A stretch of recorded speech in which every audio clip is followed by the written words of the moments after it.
Is Adobe Photoshop still the king of digital imaging? Hey! What's going on here? I've been using Adobe Photoshop for over 20 years, most of that teaching college level. Until recently, my friend Deke McKellen exposed the power of Affinity Photo. So I was curious for myself. Let's dive into how Affinity Photo compares to Adobe Photoshop. Bring it on.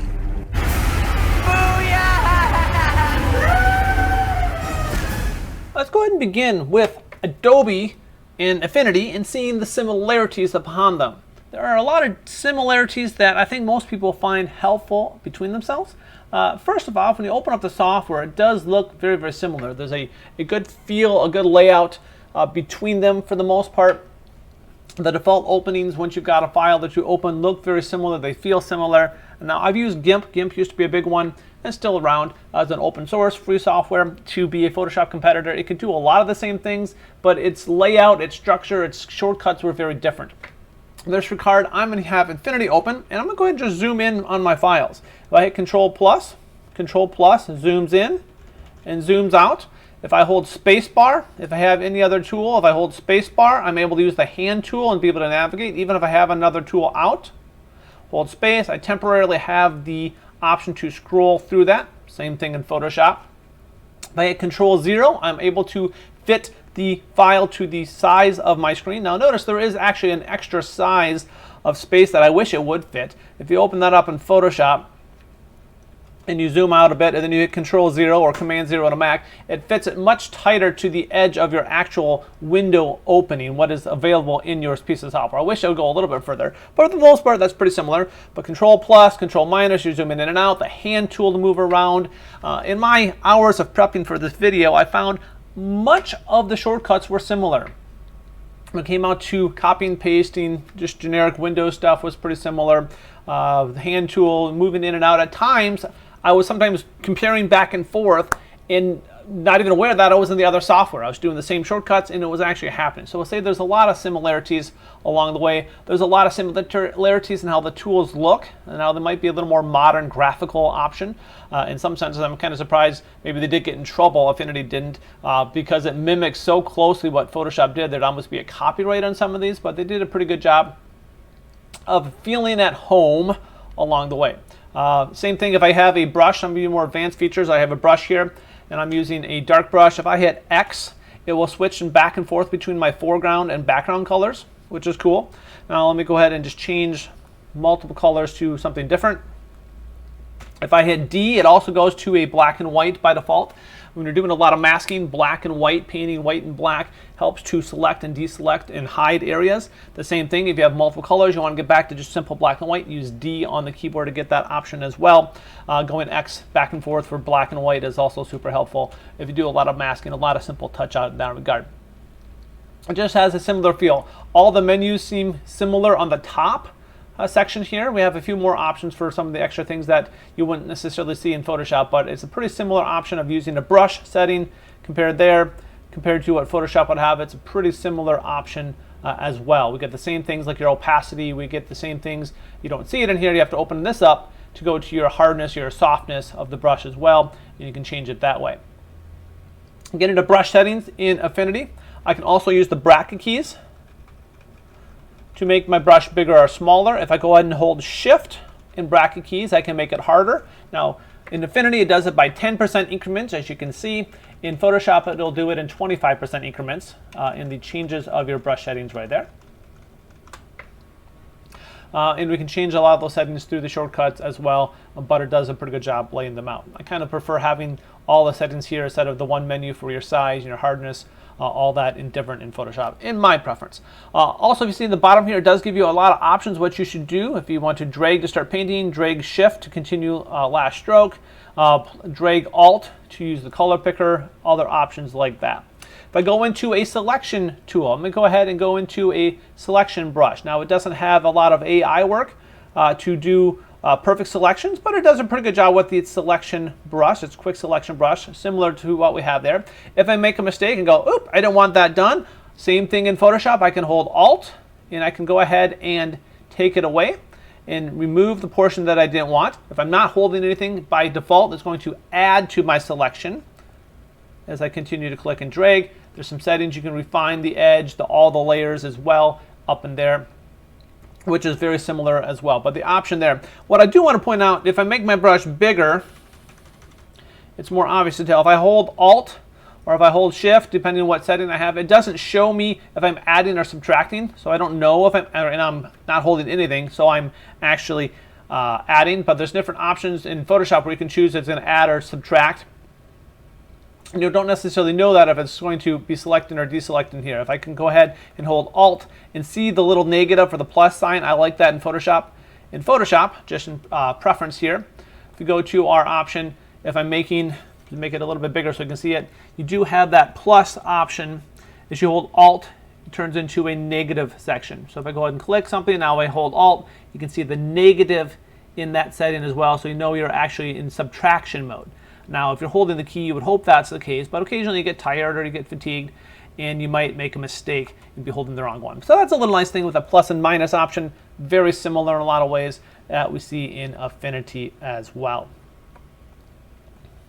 So shortcuts, very, very similar, going back and forth. Dodging and burning has the same tools that you'd see dodging and burning. The sponge tool, they're actually categorized in the same basic section. For the most part, there's a little different options of what's categorized where, and there's also a few less tools that you have in Affinity. Some of the more advanced options like advanced selections, the ability to do a little more with your vectors. You do have vectors here, but it has less of an option for getting different types of vectors, the vector gallery and stuff like that that you would have in Photoshop.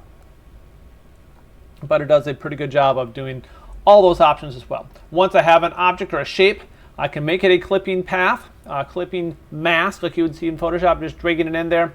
And actually I just drag it onto my file, and now it's become a clipping mask. If I want to unclip a mask, I can just drag it up there, and it's changing it around like that. Now it's in the background, but if I drag it onto the file, let it go, we now have a clipping mask, which you'd see in Photoshop. I think in better ways, what I like about Affinity over Photoshop is once you have a tool, it does give you the instructions in the bottom. For a novice or someone who's trying to kind of figure out the change from Photoshop to Affinity, you can definitely see those options. What can I do next by reading the bottom instructions? It's small, it's discreet, it's not too distracting, but it's there if you need that guide along the way. You don't get that in Photoshop. Now, I've been using Photoshop for 25 plus years, and my change to Affinity worked very natural, very smooth because of it flowed together, the shortcuts, the options, the styles, the same options like clipping mask and mask, the effects, the levels, all those are there, and it's pretty similar. The biggest thing I would say is a live filter. Like you'll see in Affinity, you have a live filter. In Photoshop, you'll usually have something converted to a smart object, and once you have converted to a smart object, that's when you can do a lot of those edits. But there are some restrictions in Photoshop when using smart objects, non-destructively what can be used with what type of filter. So I think there are some negatives in that regard to Photoshop. In terms of opening up files, I didn't find a huge difference necessarily in speed. When I did some tests and opened up some big Photoshop files in Affinity and Photoshop, Photoshop was opening them up about a quarter of the time faster. We're talking, if it was 15 seconds, it was maybe 12 seconds faster in Photoshop. So it was opening things up in Photoshop faster. Once I save things to a Affinity type file, Affinity did seem to be very snappy in how it loaded its own files. But of course, it's using Adobe software and slowly opening up some of those Adobe types of files. Ability to do touch up in your acne. It's actually pretty simple and easy to go ahead into your clone stamp tools and to go ahead and use them pretty quickly. You have your clone stamp tool, and you have on top of your clone stamp tool, you have your healing brush tool and the like, and you go ahead and go from there. Similar to your healing brush in Photoshop, you hit Alt, click your point, and you go ahead and drag it over. The thing I like that I didn't get in Photoshop, it actually shows you right away what the point is. In Photoshop, you got to wait to start clicking before it shows you where that point is again, and it will follow that along the way. In Photoshop, using the healing brush tool, you don't exactly remember where that's coming from, and it's coming from there. It will show you once you start clicking, but you don't know where that point is, and it doesn't follow you along. Now this is with the healing brush. In Photoshop, we have the spot healing brush, which I guess kind of takes off the healing brush. It was added a few years later in the versions, and where I can click and drag something, it does a pretty good job of touching some things up. Sometimes I find it wasn't all that accurate. Affinity will also have something, they just changed the name completely to blemish removal spot. Good for acne removal, which we see in the picture here, as you can do some touch up in that regard, and it will do some automatic, some AI work if it's trying to do its compositing. I personally don't think it's quite as good as the spot healing brush, but I think the spot healing brush was definitely never perfect in Photoshop either, and I had my concerns along the way. You can kind of see where it's grabbing from. I don't find it all that good using the blemish healing spot, at least in this particular type of acne. In this particular photo, it's just not working all that well. Another option I found interesting when trying to open up lots of different files in Affinity is it did struggle a bit to open multiple files, especially raw files. I opened 20 raw files at one time. It took 3-4 minutes, eventually crashed my recording. I had to do my recording back again, and it created major problems. Photoshop, it opened them up in about 32 seconds. I was batch editing. So if you have to use a lot of files, instead of editing the file one at a time, definitely Adobe is better in that regard, but Affinity can do pretty much pound for pound similar options with one particular image. But the bulk editing leaves some things to be desired. Drag and dropping of layers to get one photo into the another layer, it was difficult. I couldn't just drag and drop it into my other particular file using the hand tool or the move tool. I had to go ahead and select my file. I used Control A or Command A on a Mac, copy with Control C, and then paste it on. Not that that's impossible. Maybe some people in Photoshop found that was easier at times than go ahead and just taking a file and dragging it over. But that works pretty well. Or having a layer, you could actually just transfer a layer back and forth using the Control Move tool pretty easily from file to file. So depending on your preference, that might not be a major deal, but that is something to consider, the difference between Affinity and Photoshop.